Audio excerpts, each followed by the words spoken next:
everyone, it's time to feel the syndrome. Hey everyone, welcome to episode 5 of Huber Syndrome. Today we are talking about an epic.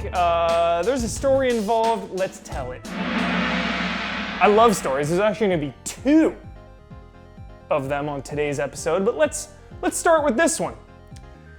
Brad Ellis, he's over at my house the other day. It was the day of WWE Payback. Still no Finn Balor. Very upsetting. So he's over and we're digging through our old games, and what do we see? We see a Sega Genesis, and we see a copy of Batman Revenge of the Joker with his name on it. I guess I had his copy from 19 years ago.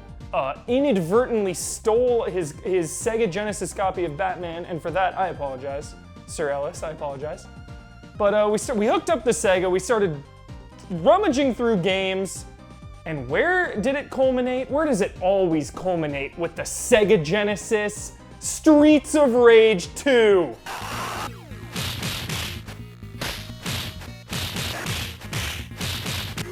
Streets of Rage 2! It just gets me so excited. I'm so excited to talk about it. There's so many things I love about this game. First and foremost, the soundtrack is unbelievable. And I know everyone always hypes up, Super Nintendo.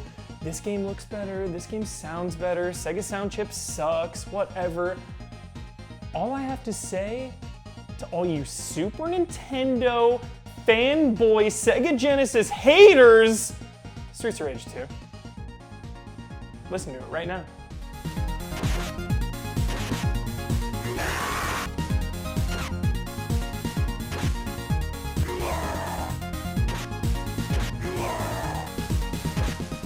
So there's always the comparing, There's always the pantheon of beat 'em ups. We got Final Fight, we got Teenage Mutant Ninja Turtles, stay tuned, and we got Streets of Rage. And the reason I like Streets of Rage the most, the reason it is the culmination of beat 'em up games for me, is the animations, the attacking, the weight.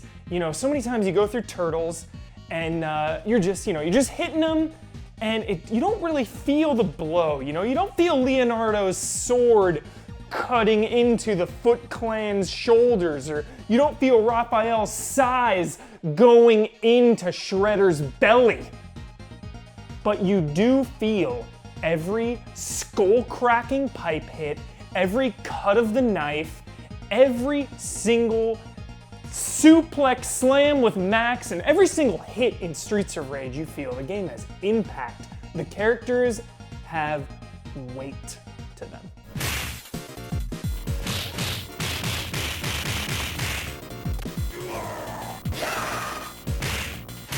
So it's time for that second story.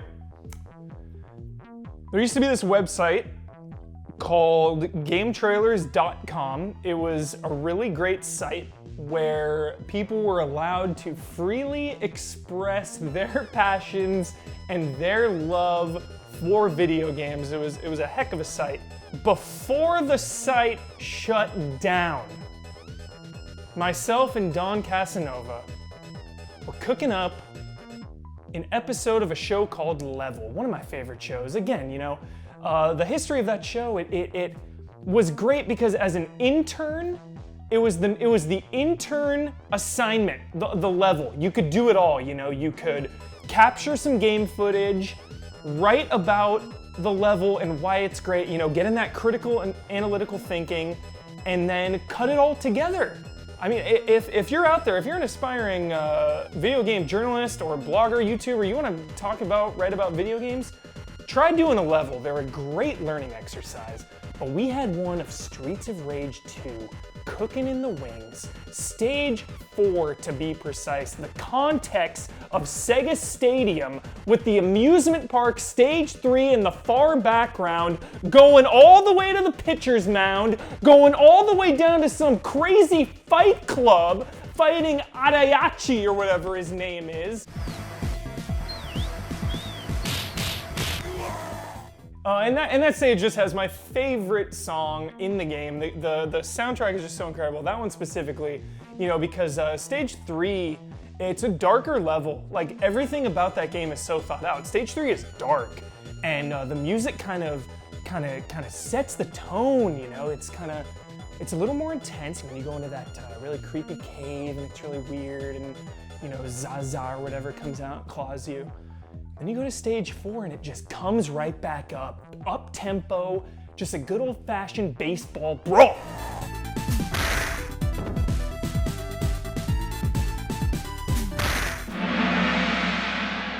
Time for the syndrome. So the king of beat 'em up, Streets of Rage,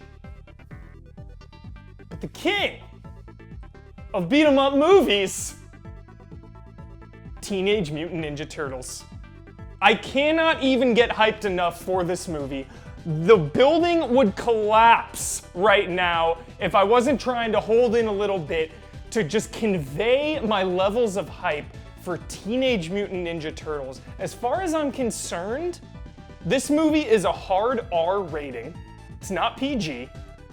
It is dark. It has tone. That film, P.T. Anderson and Stanley Kubrick both probably watched it and thought, yeah, great tone, great lighting, great mood. They get it. They got it. It's just so wonderful. Casey Jones is such a beautiful character, lacking from Teenage Mutant Ninja Turtles 2. Funny story is that growing up as a kid, you know, I'm like 6 or 7 or 8, whatever, Turtles is my favorite, and Turtles 1 I didn't like as much. It was just so boring to me, and I loved 2. But now as I'm older, it is completely flipped. Teenage Mutant Ninja Turtles is a masterpiece. Hard R rating. It's child gangs, murder in the streets, you know, attempted mugging and murdering of April O'Neil in the subway station. Honestly, if you don't think it's a hard R rating, watch the scene with Shredder when he throws the kunai at the screen and he's like, find her, silence her. He's basically saying, go murder her in the street. Too intense for kids. That's it for the episode. Some of my favorite things, you know, Turtles, Streets of Rage. If you haven't played Streets of Rage or watched Teenage Mutant Ninja Turtles, check them out. You won't be disappointed. They're both 10 out of 10s. Culmination of everything. Culmination of life. Culmination of my youth, my childhood. And let's talk about this. I'm at Michael P. Huber. Give me all of your childhood memories with Streets of Rage and Teenage Mutant Ninja Turtles. I want paint the picture for me, okay? Message me on Patreon or Twitter. Paint the entire image. I want to know how old you were, where you were, give me the time of day, the weather outside, who's at home, where you are. Bring me into your reality. Streets of Rage, Teenage Mutant Ninja Turtles, best in the biz. Thanks for watching.